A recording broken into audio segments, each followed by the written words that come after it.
Hola, muy buenas tardes. Estamos nuevamente aquí reunidos para conversar sobre relaciones internacionales, sobre diplomacia, sobre pandemia, que ha sido un tema recurrente en nuestras entrevistas. Y esta vez he querido invitar a un diplomático mexicano, especialista también en un tema del cual vamos a conversar y que me interesa muchísimo. Llegué a él primero por un artículo muy interesante que leí sobre diplomacia pública y buscándonos por ahí resulta que nos seguíamos por Twitter, así es que fue más fácil el contacto. Así es que te agradezco, Alejandro Ramos, que está desde Nueva Zelanda, donde es el jefe de misión adjunto del gobierno de México en este país, para que te agradezco que hayas aceptado mi invitación a conversar sobre temas que hoy día se están debatiendo y donde además se abren, por un lado, tantas interrogantes, pero por otro lado también varias oportunidades sobre este tema. Así que muy bienvenido a estas cápsulas que grabamos con el programa Estudios Europeos de la Universidad de Concepción. Muchísimas gracias a ti, Paulina, por la invitación y es un gusto unirme y participar en estas sesiones que me parecen muy interesantes y he tenido también la oportunidad de seguir algunas en Internet, en YouTube y te felicito por esta iniciativa de tener estas sesiones con gente tan interesante y no lo digo por el caso de un servidor, sino por toda la colección que tienes allí de videos. Y bueno, también aprovecho para agradecerte por la recomendación de este artículo, lo pueden leer, está en El Sol de México y también lo republicó un think tank chileno que se llama Atenas, ahí en Chile, Atenas Lab, así que lo pueden seguir ahí, se llama La diplomacia digital ante la pandemia. Y bueno, si me permites, Paulina, quisiera comenzar con un disclaimer o una aclaración, y es que mis opiniones son a título personal y de ninguna manera representan la posición oficial de mi gobierno ni de la Secretaría de Relaciones Exteriores de México, sino que son estrictamente a título personal. Por supuesto, así es que conversaremos y ya con tu prevención. Primero, te quisiera preguntar, ¿cómo llegaste a esto de las relaciones internacionales? ¿Cuál fue tu motivación primero? ¿Cuál ha sido tu carrera?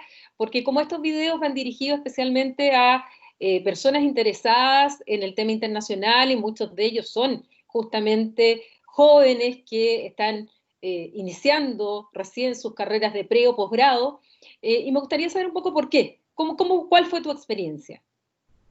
Bueno, pues quisiera partir diciéndote que, bueno, soy Alejandro Ramos, soy diplomático mexicano de carrera, ingresé a la carrera diplomática en el año 2005 y, bueno, a lo largo de mi trayectoria como miembro del Servicio Exterior Mexicano he trabajado en el Consulado de México en Tucson, estuve también en la Embajada de México en tu país, en Chile, 4 años, después regresé a México por otros 4 años y medio y después fui a Alemania, a la Embajada de México en Berlín, y desde febrero de este año estoy aquí en Nueva Zelanda.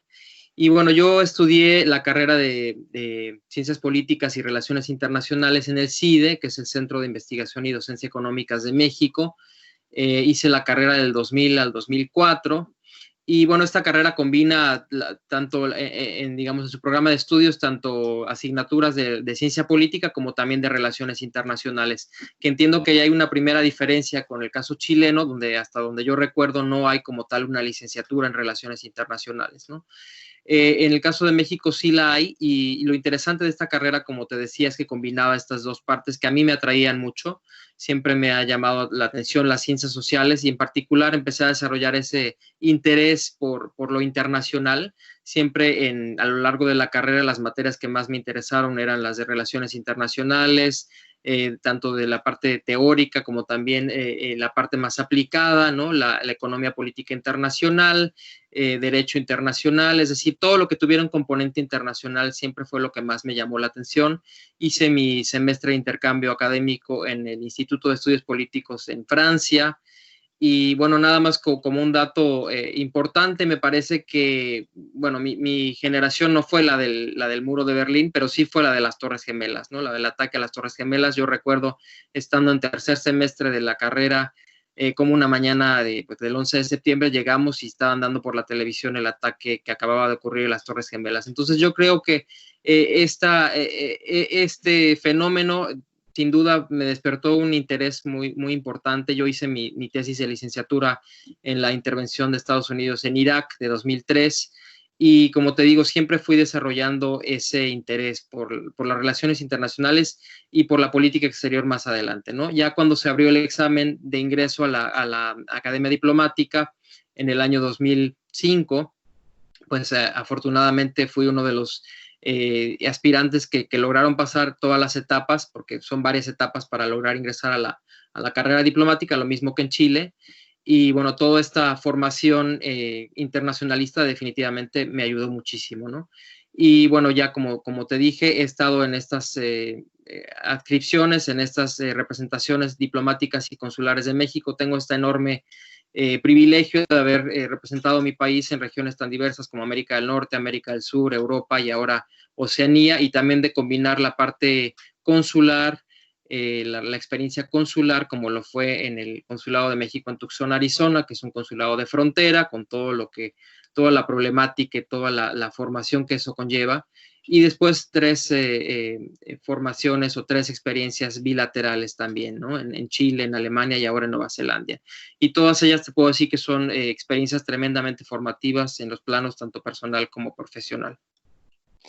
Bueno, lo que te puedo contar es que de esos años que estuviste aquí en Chile, ahora sí hay algunas iniciativas que ya partieron de licenciatura en Relaciones Internacionales. Estamos partiendo bastante más tarde que en otros países y se separa un poco la ciencia política, pero eso ya es algo que no existía y de hecho tiempo atrás, cuando yo quise estudiar Relaciones Internacionales y Ciencia Política, ni siquiera existía ciencia política. En mi caso particular entré por Derecho y después ya el posgrado lo enfoqué hacia Ciencia Política y Relaciones Internacionales. Así es que algo se avanza en Chile también en estos años en la formación.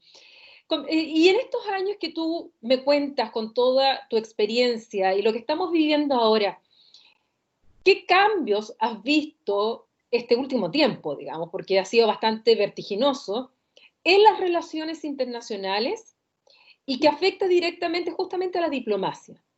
¿Cómo lo observas tú, esto que estamos viviendo en varios países, respecto primero a algunos fenómenos internos, pero ahora ya con uno absolutamente global, como es la pandemia o como es el cambio climático u otros temas que son finalmente globales y no nacionales o locales? Claro, pues mira, seguramente dentro de unos años o décadas los historiadores podrán señalar y rastrear con toda claridad cuáles han sido las repercusiones que ha dejado esta pandemia de COVID-19 en el orden internacional, ¿no? Sin embargo, y a riesgo de caer en el lugar común, es obvio que va a dejar una estela de efectos geopolíticos y socioeconómicos de gran importancia, ¿no? Y el panorama, como tú sabes, pues no se ve nada halagüeño, ¿no? Por un lado, estamos ante una profunda recesión económica global que se suma a la pérdida de millones, de miles de millones de empleos en todo el mundo, con sectores enteros de la economía que están sufriendo los embates de esta crisis, niveles de deuda sin precedente, distorsiones en el comercio y en la productividad de los países debido a la disrupción de las cadenas globales de suministro, ¿no? Esto solamente por hablar del lado económico, y por otro lado, pues esta emergencia sanitaria también ha puesto al desnudo las desigualdades socioeconómicas, ¿no?, que existen, lo cual pues ha recrudecido el descontento y las tensiones sociales al interior de los estados, ¿no?, con lo cual también aumenta el potencial de conflicto.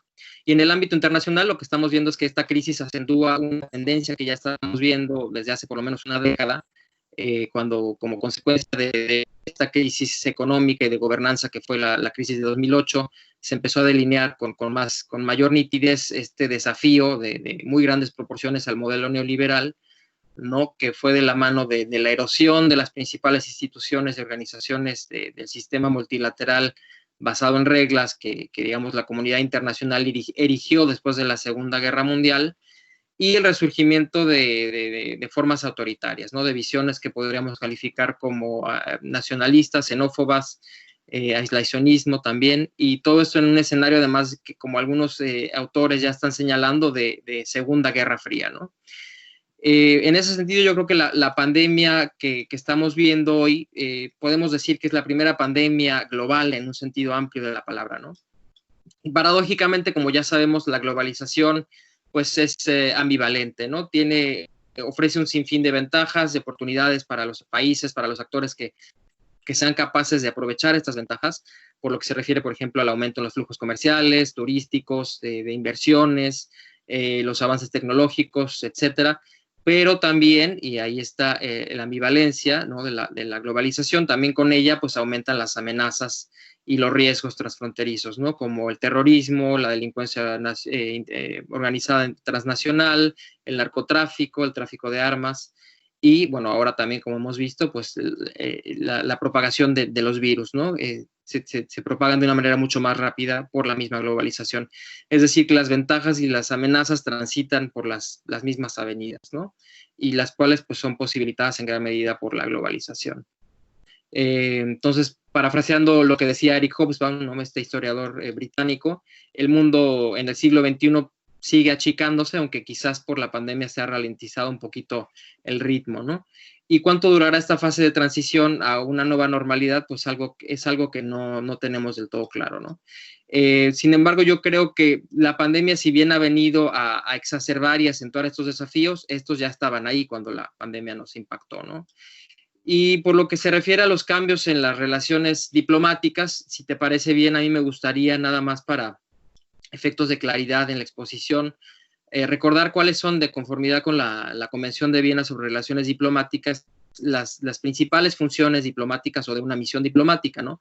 Entonces, la Convención de Viena, que por cierto es el instrumento multilateral más importante y que rige las relaciones entre estados, y el cual data de 1961 y entró en vigor en 1964, este instrumento distingue 5 funciones principales de una misión diplomática, ¿no?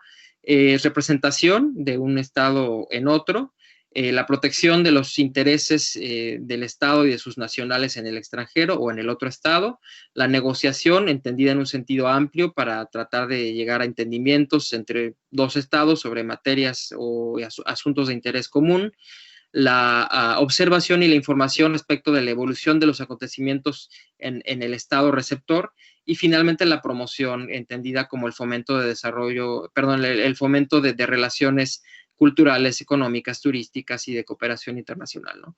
Entonces uno podría preguntarse de qué manera ha impactado la pandemia estas 5 funciones. Lo interesante es ver cómo estas 5 funciones a lo largo de la historia y de la historia de la diplomacia se han mantenido y siguen estando vigentes hoy en día, con o sin COVID-19, ¿no? Definitivamente se han tenido que ir ajustando a los tiempos y han adquirido un acento u otro, pero todas ellas se mantienen, ¿no? Entonces yo creo que de manera muy general lo que podemos afirmar es que con esta crisis que estamos viviendo, pues se ha profundizado, o quizás nos hemos vuelto más conscientes de nuestra dependencia de la tecnología, ¿no? Y como sabemos, y como mencionaba yo en el artículo que amablemente citabas al principio, pues esta crisis lo que ha hecho es que ante la imposibilidad de celebrar reuniones presenciales debido a las medidas de confinamiento y las restricciones a la libertad de tránsito y de asociación, pues muchos países, gobiernos, actores internacionales han tenido que o bien cancelar o aplazar sus reuniones. Digo, qué mejor ejemplo que la cancelación por primera vez en sus 75 años de vida de la Asamblea General de la ONU, o bien han tenido que recurrir a la tecnología digital para celebrar sus reuniones de manera virtual, ¿no? De ahí que surgiera este término de Zoomplomacia, que seguramente has escuchado, la Zoomplomacy. Y bueno, esta modalidad virtual desde luego que no es nueva, pero sí adquiere, digamos, una dimensión mucho más importante con la pandemia, ante esta imposibilidad de celebrar las reuniones de manera presencial.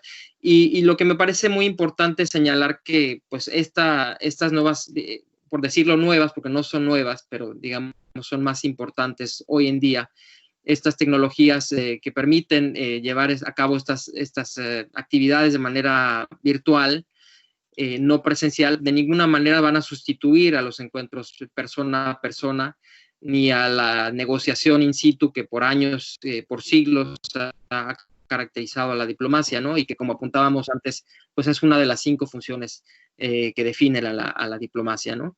Yo leí el otro día, me parece que en el Harvard Business Review, un artículo que decía cómo es agotador estos encuentros que tenemos ahora en Zoom o en otras plataformas, porque estamos expuestos a una cantidad ingente de información que descifrar sin poder tener este encuentro persona a persona donde podemos leer con más facilidad el lenguaje corporal, por ejemplo, ¿no?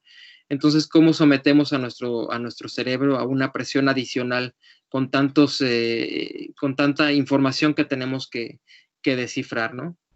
Entonces, yo creo que no hay reunión virtual que valga para sustituir al contacto personal y a la negociación, ¿no?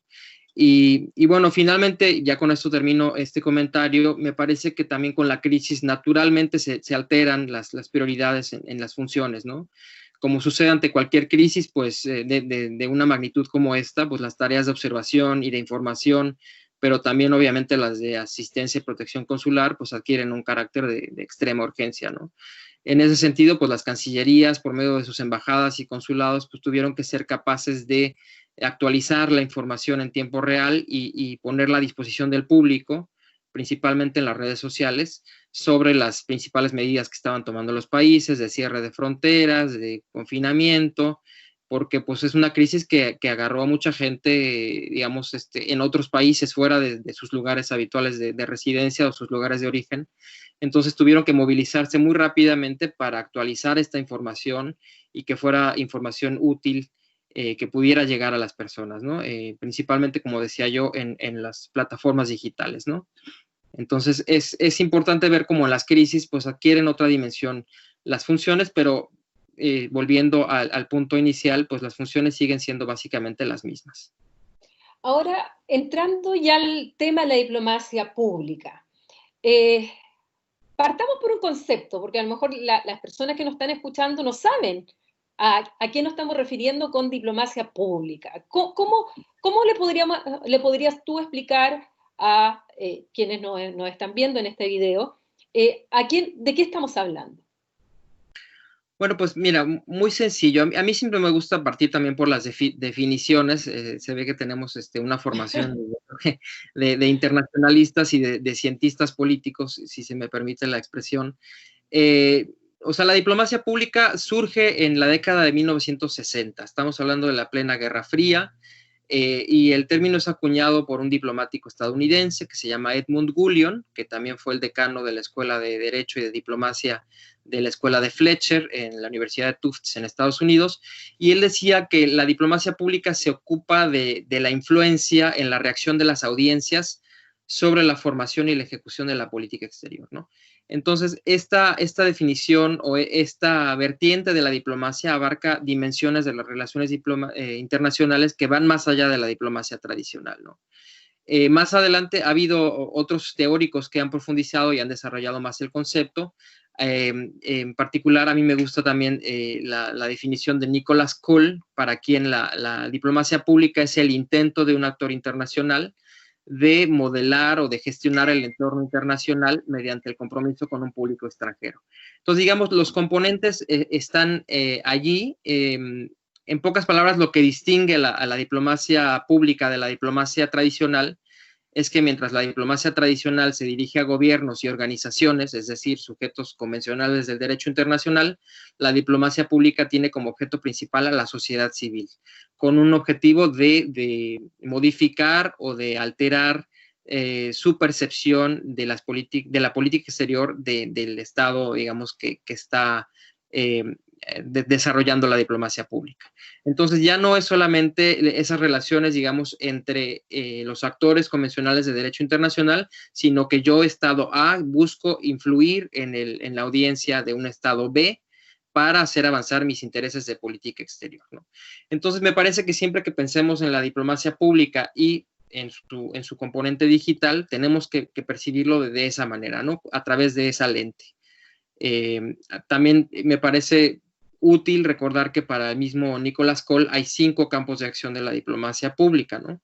Uno es la escucha, ¿no? El segundo es la defensa, el tercero es la diplomacia cultural, el cuarto es la diplomacia de intercambio y el quinto es la radiodifusión internacional. Entonces, para Cool estas son las 5 esferas o los 5 campos de acción en los que se desarrolla la diplomacia pública. Entonces, me parece que es importante tenerlos en cuenta, sobre todo por lo que vemos ahora y por lo que se ha denominado la diplomacia digital, ver de qué manera podemos servirnos de estas tecnologías digitales justamente para diseñar una estrategia más integral de diplomacia pública en la que podamos, digamos, alcanzar esas audiencias en otros países con la intención justamente de modificar su percepción o de alterar su receptividad hacia nuestra política exterior. Ahora, desde esa perspectiva y desde las definiciones que tú señalas, mi pregunta va hacia ¿cuál es la diferencia o cuál es el límite o cómo no caer en algo que a veces se suele confundir con lo que es el marketing público o con lo que es incluso rayando en la propaganda pública, que lo hemos visto respecto de algunos países? ¿Cómo separar, cómo delimitar, cuál es la diferencia? O muchas veces no existe una política exterior clara de un país, pero trata de proyectar una política exterior, pero que en el fondo no existe, no está, es débil, y tan rápidamente puede ser hoy día justamente confrontada a la realidad. ¿Qué pasa ahí? Esa es una pregunta muy relevante, me parece a mí, porque comúnmente se puede llegar a confundir la diplomacia pública con la propaganda. Incluso hay gente, estudiosos del tema, que en algún momento dijeron que era un eufemismo, ¿no? Que la diplomacia pública era un eufemismo para referirse a la propaganda. Sin embargo, los teóricos apuntan un tema muy interesante, que es el de la bidireccionalidad, ¿no? Eso por un lado. Entonces, bueno, la diplomacia digital, por así llamarla, porque es diplomacia pública, yo prefiero verla como diplomacia pública digital, tiene varios atributos o varios componentes, ¿no? Yo diría que uno de ellos es la inmediatez, ¿no? Estamos ya inmersos en un mundo en el que las noticias circulan en tiempo real y conforme estamos hablando están ocurriendo 30 sucesos en diferentes países y gracias a nuestros celulares inteligentes, así llamados, podemos estar enterados de lo que está pasando en Ghana, de lo que está pasando en Myanmar, de lo que está pasando en Estados Unidos, etcétera, ¿no? Entonces, las noticias circulan en tiempo real. Por otro lado, la posibilidad de comunicarse con públicos y audiencias extranjeras utilizando canales de comunicación directa, es decir, sin pasar por los filtros de medios de comunicación masivos tradicionales, ¿no? Otro rasgo de la diplomacia digital es sus bajos costos de entrada, ¿no? Y su carácter como multiplicador del alcance del mensaje, ¿no? Pero me parece importante lo que tú señalas y esto me da pie también para hablar de un cambio en el paradigma en el modelo de comunicación, ¿no? Antes, digamos, durante la mayor parte del siglo XX, la comunicación era vertical y era jerarquizada, ¿no? Y era unidireccional, es decir, uno encendía la televisión y tenía que ver lo que había en la televisión.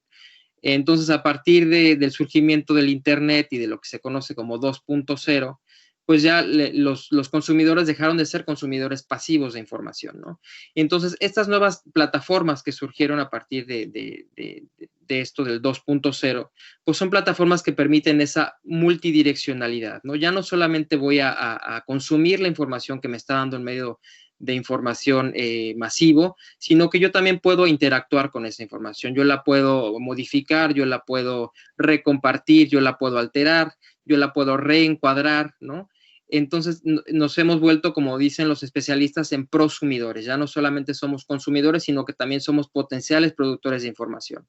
Entonces, en un modelo, digamos, tradicional de propaganda, como la conocemos, como quizás nuestro marco más común de referencia sea la Guerra Fría, pues era información que estaba destinada a confundir al enemigo, ¿no? Era una estrategia, digamos, de guerra en ese marco de la Guerra Fría, el cual buscaba sí influir en la audiencia, pero no buscaba tener realmente un diálogo con ella, ¿no? No buscaba esa multidireccionalidad o bidireccionalidad en el mensaje, sino que únicamente buscaba de alguna manera influir en su actitud, en su receptividad, pero muchas veces también haciendo alusión a información así dicha falsa, ¿no? Entonces, hay una gran diferencia desde este punto de vista entre la propaganda y la diplomacia pública digital, como digamos, por lo menos de manera teórica, ¿no?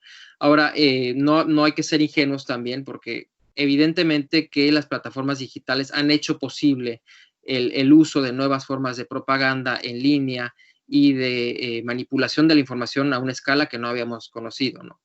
Que no habíamos visto jamás. Entonces, es importante también tener en cuenta cómo muchos estados, y no solamente estados, sino también actores no estatales, están usando estas mismas plataformas digitales de comunicación para, digamos, alterar también la percepción de las audiencias, para modificar, digamos, el ambiente. Por ejemplo, lo que hemos visto en las elecciones en Estados Unidos, en algunos procesos electorales en Europa, cómo se ha buscado influir en el comportamiento electoral de la audiencia, del público, a través de justamente la diseminación de propaganda, de las mal llamadas noticias falsas, de lo que algunos teóricos señalan como el trastorno informativo, ¿no? Que estamos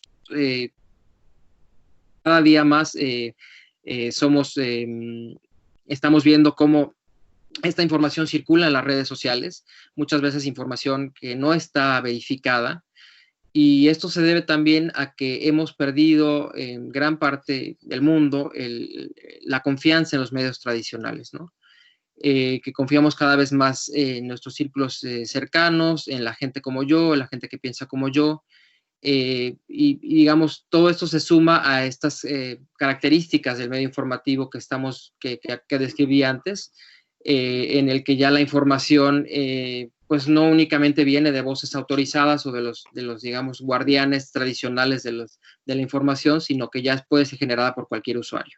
Entonces, todos estos elementos sin duda plantean un reto muy importante para la comunidad internacional, porque estamos viendo cómo coexisten en este medio informativo información valiosa, información, digamos, verídica o cierta, con información fabricada, información falsa. Y bueno, es un gran reto al que nos estamos enfrentando, y diferentes países están tomando diferentes medidas para tratar de acotarlo y de atajar este problema de la desinformación o la manipulación de la información. Bueno, de hecho, en este contexto de pandemia, incluso la misma Organización Mundial de la Salud habla de la infodemia, porque Así es. también justamente se ha utilizado muchísimo esta desinformación, en particular en el caso de la pandemia. Ahora, mi pregunta va dirigida a si las cancillerías en el mundo están preparadas, se han ido preparando, en particular en América Latina me interesa saber para esto qué es la diplomacia pública y sobre todo la diplomacia digital, y en especial un tipo súper particular de diplomacia que a mí me encanta, debo reconocerlo, que es la Twitter diplomacia. Porque muchas veces, yo que sigo muchísimo, y hoy día estos 4 días llevo siguiendo el Consejo Europeo a cada momento, vemos que son los propios líderes, o sea, son ellos, los jefes de Estado, jefes de gobierno, quienes tuitean antes que dar incluso el discurso oficial. O Sí. tuitean fotos para mandar mensajes, que yo tengo claro que generalmente esos mensajes van a su propio electorado, va a su propio estado, más que a una chilena que está estudiando el tema de las relaciones internacionales a miles de kilómetros del lugar. Pero esto es súper interesante porque muchas veces la información, el mensaje que se quiere enviar, hay jefes de gobierno que utilizan primero Twitter y después viene la declaración oficial. Y ni siquiera quiero entrar al tema de Donald Trump. Me estoy refiriendo en general también a otros líderes que utilizan esta plataforma. Entonces, los ministerios de Relaciones Exteriores en general, las cancillerías, están formando a los diplomáticos en esta nueva herramienta, como tú señalabas, de comunicación con el exterior, no con el otro gobierno, sino con la sociedad civil, con su propio electorado, con su propia población. ¿Están todos al mismo ritmo? algunos han tomado conciencia más rápido que otros. ¿Cómo estamos? Y en América Latina en particular, ¿cómo estamos en este tema? Bueno, en definitiva yo creo que no podemos ver a las cancillerías como en un modelo digitalizado, ¿no? Efectivamente, como tú dices, pues las cancillerías se han digitalizado, entre comillas, a tiempos diversos y utilizando enfoques diferentes, ¿no?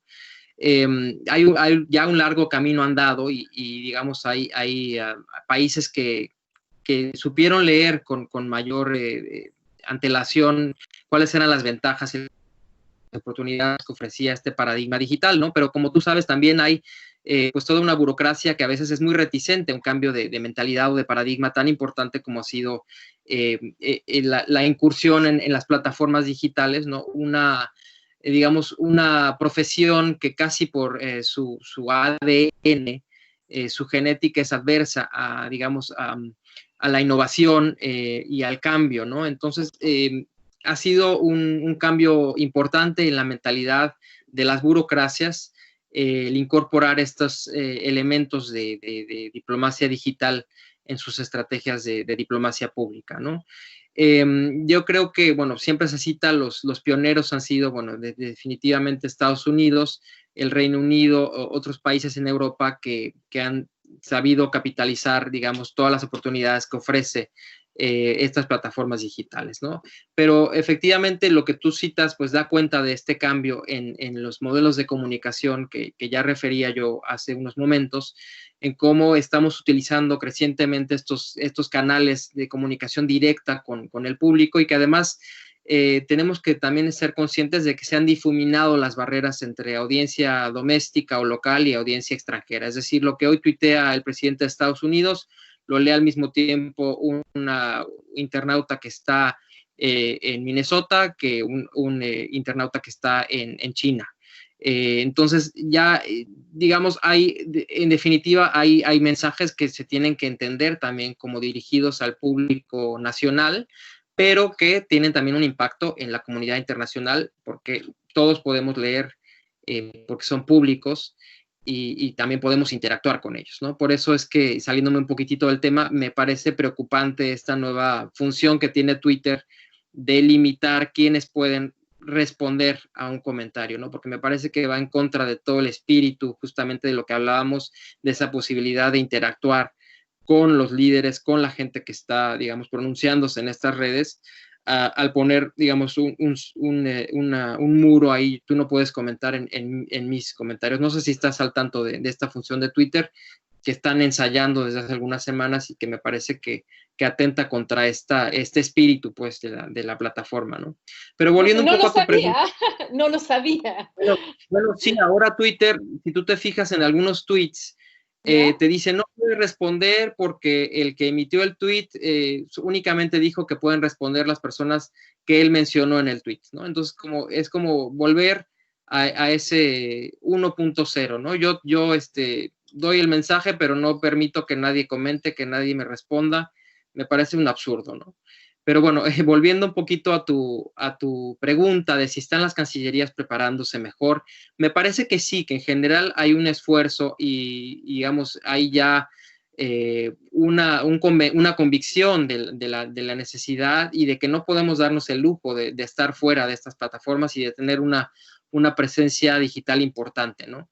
En el ámbito o en el espacio latinoamericano, me parece que hay países que sobresalen más que otros. En el caso de México en particular, te podría decir que bueno, a partir de un ejercicio analítico, académico, en el que tuve la fortuna de participar hace un par de años, hay un libro ahí que te recomiendo mucho y discúlpame nuevamente por el comercial.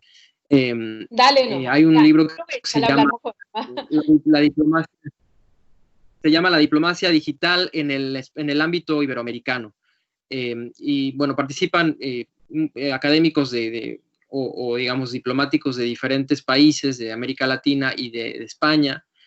Y es un buen ejercicio que se hizo para ver en qué situación o en qué punto de desarrollo estamos los latinoamericanos o digamos, más generalmente los iberoamericanos en este tema de la diplomacia digital.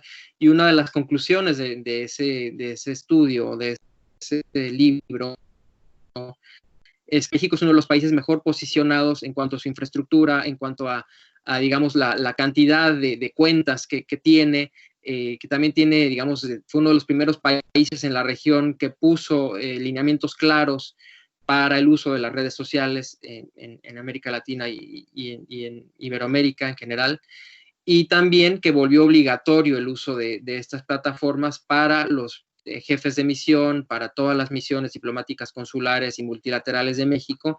Es decir, que todas las embajadas, consulados y misiones ante organismos internacionales tienen que tener presencia en Facebook y en Twitter, y los jefes de misión también tienen que tener por lo menos cuenta en Twitter. Además, con la consigna, obviamente, de que actualicen la información que está allí, ¿no? Pero yo creo que, siendo un poco autocríticos, nos ha hecho falta un poco más desarrollar todo el potencial que nos ofrecen estas plataformas. Creo que tenemos que animarnos a tuitear y a publicar en Facebook en otros idiomas diferentes al español. Tenemos que utilizar esta bidireccionalidad, incorporar más la opinión de nuestras audiencias. Recordemos, como decíamos en la teoría, que una justamente de los campos de acción es la escucha, ¿no? Y qué mejor herramienta para escuchar a nuestra audiencia que por medio de las plataformas digitales, ¿no? Ahí podemos, digamos, sin entrar en lo que se conoce como Big Data, que es el minado de bases de datos de proporciones mayúsculas, que quizás no estemos capacitados para hacerlo, pero sí lo podemos hacer desde una perspectiva un poco más rudimentaria, quizás, saber cuáles son las percepciones, cuáles son las preferencias, cuáles son los mensajes que conectan más con nuestra audiencia, segmentar a nuestra audiencia, conocerla. Entonces yo creo que efectivamente hay un largo camino andado, pero todavía se puede hacer mucho más y hay un campo muy fértil para seguir experimentando y para seguir desarrollando más nuestra presencia digital.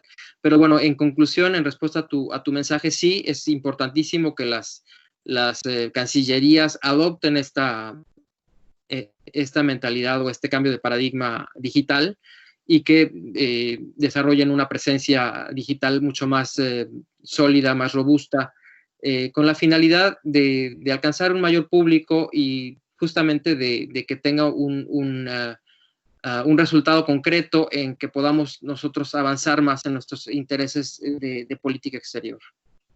Ahora, dos comentarios respecto a lo que tú señalabas. Primero, recordar que hay algunos fallos que han prohibido a autoridades a bloquear a personas, a seguidores. Justamente porque si son autoridades públicas y están ahí y se les ha, vía tribunal, dicho ustedes no pueden bloquear, o Contraloría, que ustedes no pueden bloquear porque justamente están ahí como autoridad pública, no pueden estar bloqueando a los seguidores. Y segundo, también qué importante es la responsabilidad al tuitear, porque sobre todo cuando se trata de jefe de Estado o jefe de gobierno, es una forma de manifestación de la voluntad nueva, distinta, ya no es el comunicado oficial, no es la declaración que se hace en un punto de prensa, no es el decreto que firma, y lo digo porque no sé si tú sabes que en el caso de Bolivia contra Chile, en la Corte Internacional de Justicia, en los alegatos, cuando estaba todo el equipo jurídico de Bolivia tratando de convencer al tribunal de un argumento A, resulta que justo esos días el expresidente Evo Morales tuiteó diciendo B, que era la posición de Chile. ¿Y qué es lo que hizo Chile? Tomó el tuit del presidente Morales y lo proyectó en la audiencia ante la Corte Internacional de Justicia. Entonces, y era su cuenta oficial, estaba claramente, era él el que tuiteó, entonces también eso es importante, cómo puede después empezar a tener ribetes jurídicos, consecuencias jurídicas, lo que uno escribe en Twitter, cuando lo hace a través de la cuenta oficial, como manifestando la voluntad justamente del Estado. Entonces, claro, no es que el tuit de Evo Morales haya cambiado fundamentalmente la decisión de la Corte, pero sirvió de argumento para decir B, que en realidad lo que Bolivia busca es B y no A, como el equipo jurídico ha venido todo este tiempo tratando de convencer, y eso ha sido la primera vez que en un juicio internacional se utiliza un tuit de un jefe de Estado y Gobierno, en este caso, para reafirmar un argumento, en este caso de la defensa chilena. Entonces, ahí también tienen una gran tarea aquellos que son jefes de Estado y Gobierno, son representantes de los Estados al momento de tuitear, porque además, Claro. Claro, después lo pueden borrar, pero nunca falta el que rápidamente tiene la captura del tuit y después, y es peor borrar al Claro. final. Entonces, ahí hay un tema que también hay que ir tomando conciencia que estas nuevas tecnologías y esta forma de manifestar la voluntad pueden empezar a producir efectos jurídicos a nivel internacional que antes evidentemente no existían porque no existía ni Twitter, ni Facebook, ni Internet. Entonces, creo que es un tema bastante interesante también desde el punto de vista jurídico.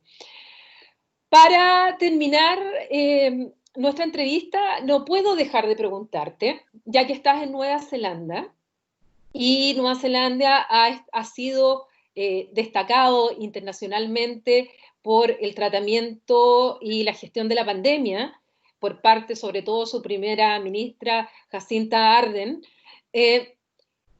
Preguntarte un poco cuál es tu mirada respecto a cómo y tu experiencia, porque vives allá, ha sido la gestión de la pandemia efectivamente en Nueva Zelanda, sin comparar con otro estado, porque la verdad es que yo creo que es incomparable, pero sí saber la experiencia en la isla.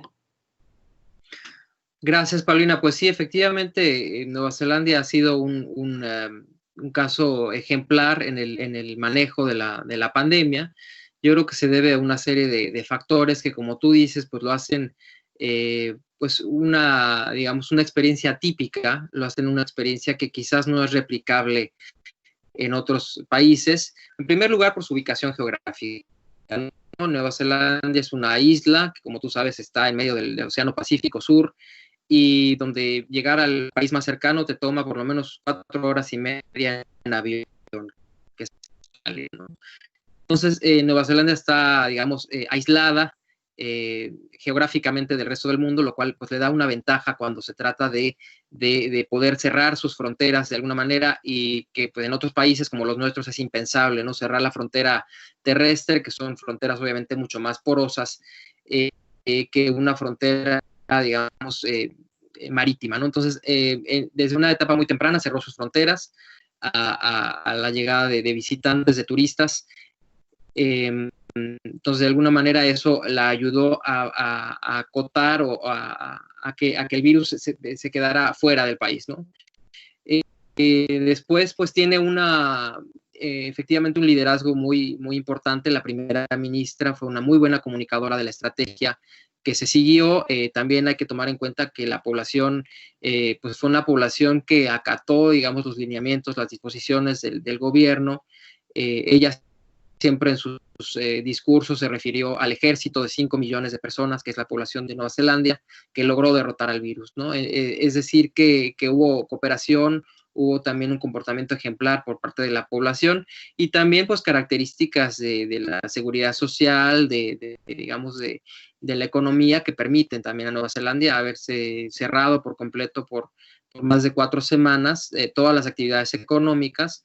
Entonces también tienes que tener un estado, digamos, con solvencia que pueda permitir que, digamos, se cierre la economía y que pueda seguir funcionando, ¿no? Entonces, esta serie de factores, como digo, quizás no son replicables en otra parte del mundo, pero lo que es cierto es que Nueva Zelanda ha hecho un gran papel en enfrentando a esta pandemia.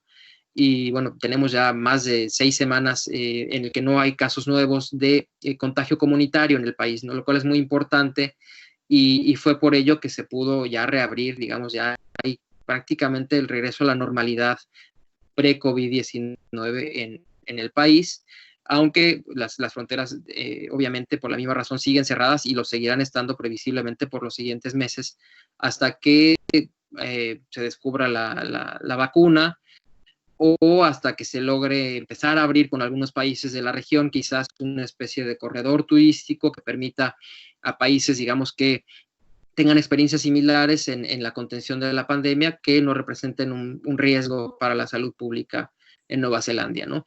Pero, pues, en definitiva, va a estar cerrado el paso, va a seguir sellada prácticamente la frontera, lo cual pues también representa un desafío muy importante para Nueva Zelanda, que es un país que depende en gran medida del comercio internacional y de la llegada de turismo, ¿no? De turismo y de estudiantes internacionales. Entonces, pues será sostenible, hasta cuándo no podemos decir, pero sí va a empezar a generar todo tipo de presiones en el país. Pero lo que sí puedo decirte es que, en definitiva, Nueva Zelanda ha hecho un gran papel y pues yo tengo el enorme privilegio y fortuna de que me haya tocado aquí la cuarentena. Yo estaba recién llegado de Alemania y, bueno, si me he demorado un mes más, quizás no habría podido salir de Europa. Entonces, bueno, todo lo he vivido así como de una manera muy, muy increíble, pero efectivamente yo creo que es uno de los países que ha hecho un mejor papel en este tema. Y para terminar, ¿qué mensaje le darías a todos aquellos que nos están escuchando y que tienen interés en los temas internacionales? Muchos son estudiantes de pre o posgrado, como te decía, que justamente ven este tipo de cápsulas en vez de estar haciendo otras cosas, porque sienten atracción por los temas internacionales. ¿Qué mensajes tú les darías? ¿Qué consejo tal vez les darías? Para tratar de cumplir muchas veces sueños de, bueno, de ser parte de esta labor internacional o trabajar en el ámbito internacional y en distintas. La verdad es que no son solo las embajadas, la verdad es que hay muchas otras oportunidades de trabajar con el derecho internacional o las relaciones internacionales. Bueno, pues como te decía, yo siempre he tenido un interés y una pasión por los temas internacionales. Es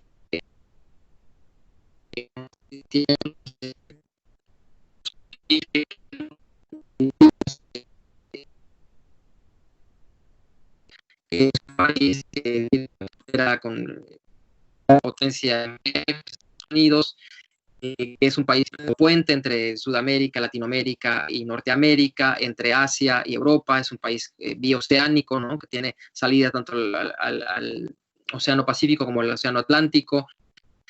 Es un país que por su ubicación geográfica siempre ha estado, digamos, siempre ha sido muy internacionalizado, ¿no? Entonces, la manera en cómo impacta los asuntos internacionales en la vida pública de mi país siempre es algo que me ha interesado mucho. Entonces, yo a cualquier persona que tenga interés por lo internacional, yo le recomendaría, pues, efectivamente seguir desarrollando ese interés. Hay muchas maneras, como dices tú, de vincularse con lo internacional, no únicamente es la diplomacia, aunque en definitiva yo, siendo miembro del Servicio Exterior Mexicano, también recomiendo pues explorar la posibilidad de la diplomacia, que me parece que es una carrera que ofrece muchas oportunidades únicas, ¿no? Que es no solamente esta versión romantizada de viajar por el mundo y hablar otros idiomas y conocer otros países y lenguas, pero también esa experiencia tan importante y tan bonita que es de representar a tu país ante organismos internacionales, ante gobiernos de otros países, de defender a tus connacionales también, de proteger sus derechos, sus intereses. Y me parece que es una carrera en la que se combinan pues todos los conceptos teóricos que vemos en la licenciatura o en los magíster de relaciones internacionales, pero con una perspectiva muy humana y muy práctica, ¿no? Entonces, pues, ¿qué te puedo decir yo? A mí siempre me ha interesado el tema internacional, y a cualquiera de tus alumnos o alumnas que tengan ese interés o esa curiosidad, yo les sugiero ampliamente pues que la exploren, y que si la vida y la carrera los lleva por estos senderos, pues qué mejor, ¿no? Y quizás nos podamos encontrar en algún consulado, en alguna embajada de Chile, en alguno de los países. Así que pues se los recomiendo ampliamente. Bueno, muchas gracias de nuevo por esta interesantísima conversación. La verdad es que aprendí mucho también de diplomacia pública y de la visión también que tienes de las relaciones internacionales. Así es que de nuevo, Alejandro, de verdad, gracias por compartir con nosotros y bueno, nos seguiremos leyendo por ahí y siempre en contacto. Gracias. Claro que sí, muchísimas gracias a ti, Paulina, que tengas un gran día. Nos vemos. Adiós. Chao.